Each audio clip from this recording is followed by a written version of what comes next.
Hi seamstress, welcome back to my channel. In today's video we shall be learning how to draft a pattern for this vintage skirt.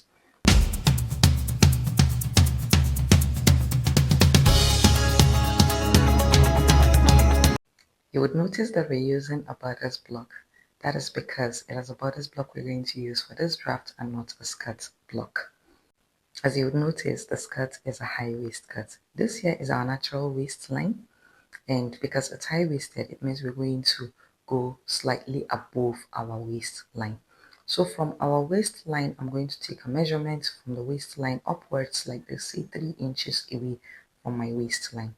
When I'm done taking the measurement, I will now draw a straight line using a ruler, and that is now going to be our new waistline. Now using a scissors, I'm going to slash this line to take out the unwanted part, which is the upper part of our bodies. Now we're going to work with the lower part. So from the newly created waistline, I'm going to take a measurement between 1.5 and 2 inches below like this.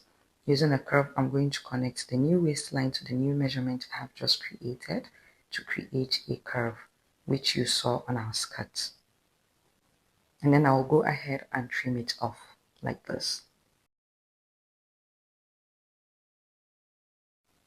So using my tape, I'm going to take a measurement from the center front line to the dart point you're seeing there.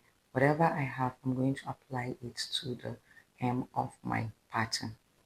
I'll then proceed and draw a straight line from the dart point there to the hem line.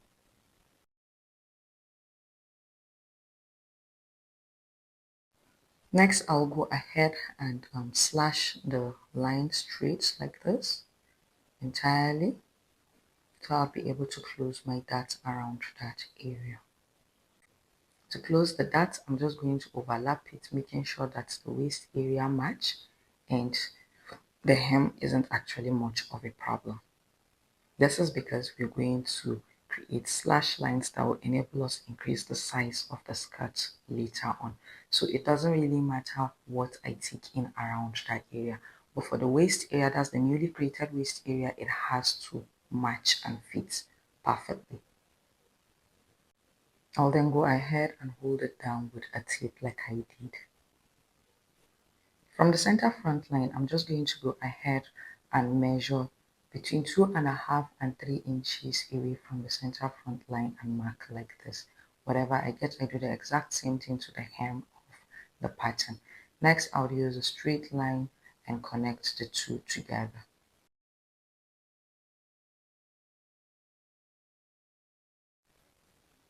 So from our natural waistline, which is the line I'm pointing at, you're now going to go ahead and connect it to the newly drawn straight line using a curve.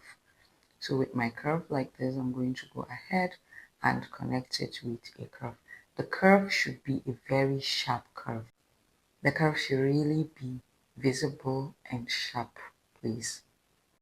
So here it is. I've gone ahead and drawn the curve. Next I'm going to do is to use my scissors and cut it out like this.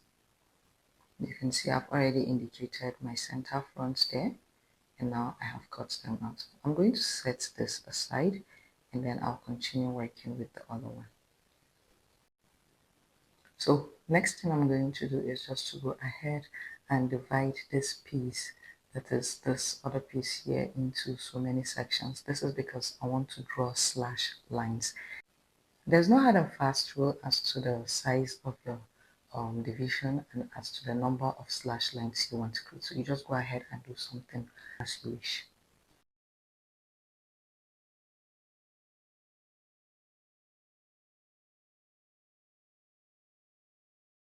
Next thing I'll do is to go ahead and label them 1, 2, 3, and 4.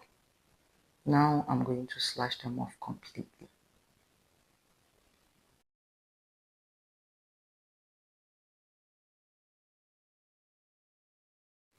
So here it is. I have a brown paper that I'm going to use to go ahead and spread my pattern pieces. I'm going to create a guideline by drawing a straight line like this. Next, I'm going to go ahead and place number 1 like this. After placing number 1, I'm going to hold it with a tip. From number 1, I'm now going to go ahead and take a measurement that is between 5 to 10 inches apart. This is because this skirt is actually a very full skirt. So if you don't spread it really wide, you're not going to have the effect the skirt is giving. So you have to spread it really wide, and it's the reason why I said between 5 and 10 inches. If you can in fact make it 10 inches, it's really wide. Next, you're then going to go ahead and place number 2 like so. And it's the reason why I numbered the pieces, so that after creating we'll be guided as to how we're going to arrange them, and when we're done it will also guide us as to how at the end of which the shape of the skirt is going to be maintained. That's the original shape of the skirt.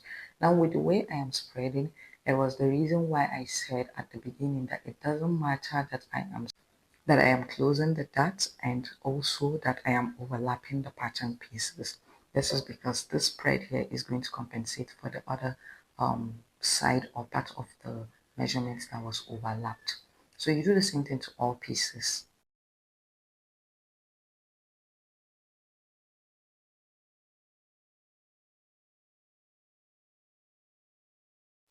So this is what the final piece looks like. I've gone ahead and trimmed off the excess, and this is what we have. Next thing we're going to do is to go ahead and do the exact same thing to our back pattern. So I have gone ahead and created the pattern for the back, and as you can see it up there, next thing I'm going to do is just to put them together. So the sides will be joined together like this. That's the front side, and the back side I'm going to hold them down together with a tape like this. At this point here where they meet on your fabric, ensure that you create a notch there.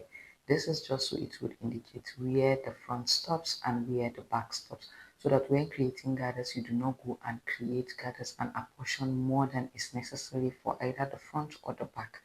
This is just so it will be even. So this is what it's going to look like. You're going to have the center front and center back are going to be cut one piece. But then this sides here where I have done the spread slash and spread, you're going to cut 2 of each. So after cutting everything on your fabric, you then go ahead and create gathered stitch using your machine.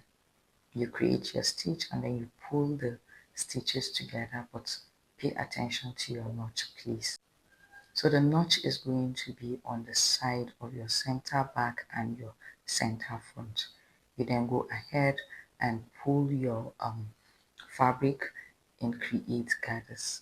It is after you've created the gathers that you would now fit it into your center front and your center back. I hope you find this tutorial helpful. See you in the next tutorial.